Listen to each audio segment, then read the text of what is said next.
This segment brought to you by Kansas Regenerative Medicine Center. Your stem cells, your health, your life.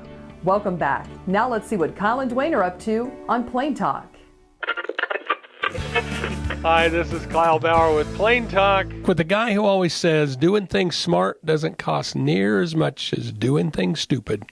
Dwayne Tabes. Boy, and I continue to live that ritual. Live that one every day. Oh, you know, it's like, kind of like old John Wayne saying, life's hard, it's harder when you're stupid. Well, I say that to myself regularly. I make sure nobody thinks I'm talking to them when I'm saying it. What was I thinking? Exactly. I'll tell you what you were thinking. You weren't thinking, Dwayne. Yeah.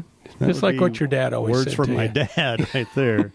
Only he never gave you a chance to, No, he never even put a comma in there. Yeah, no, there was no gap for me to answer, which is good, because as a you'd have probably teenage answered. boy, I'd have been dumb enough to say something inappropriate. Your fact or fiction question of the day, Kyle Bauer, the sound of thunder.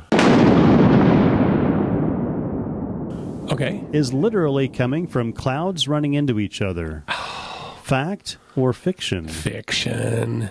Yeah. No. You know what it is? It's charges, isn't it? Going between the two? It isn't. Hot air vibrating around a lightning bolt. Okay.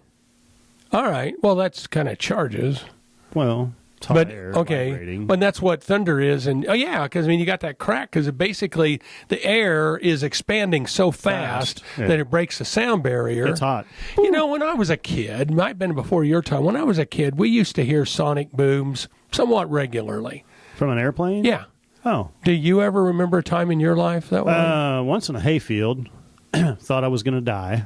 So it was pretty close. Yeah. Okay. Well, you lived somewhat in the neighborhood of close Wichita. to McConnell Air Force Base. Right. Some of those guys, every now and then, would find it a bit humorous and would fill their day with joy to come up over the top of somebody in a field. But they didn't break a sonic boom. They were just buzzing you. Yeah. No, I think they boomed it. Well, I remember my worst one. See, the guys at Sac Air Base in Omaha would go down and make a bombing run. They were Air Force Reserve or Navy Reserve, whatever.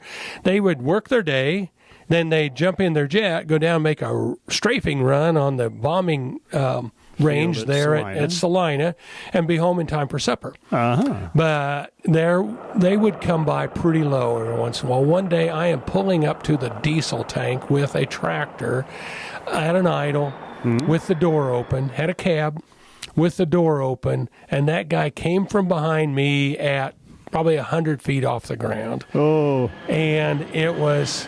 And all of a sudden, and I was just all of a sudden, I was pulling up to a fuel barrel with the tractor at an idle, and I thought something had literally blown up.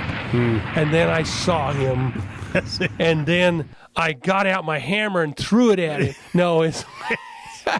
I'll get you, my pretty. I think it took more than an hour for my heart to start again. I remember it like it was yesterday. I don't remember that many sonic booms, but it was not uncommon for them to buzz over the top of somebody in a field. Yeah, I thought they kind of outlawed them, if you will, because the sonic booms literally would shake the glass in your house. And that's any time a airplane gets over about, 680 miles an hour? Is that the speed of sound? Is that Mach 1? It is Mach 1. Okay. Yeah, and I guess they try to do it in not overpopulated areas because I know there's aircraft that'll go over Mach 1. Right. But it's interesting how close jetliners fly to that. I mean, you're the guy that when we fly watches the little thing, and they're usually there with all the details. And they're usually about 620 miles an hour. Roughly. Yeah. I mean, they're humming along. Yeah. Sure a lot faster than a 2-lane road on a backcountry highway. Thanks for joining us. I'm your host, Jamie Bloom, and I hope you enjoyed today's show. See you next week on Farm Factor. Closed captioning brought to you by Ag Promo Source. Together we grow. Learn more at agpromosource.com.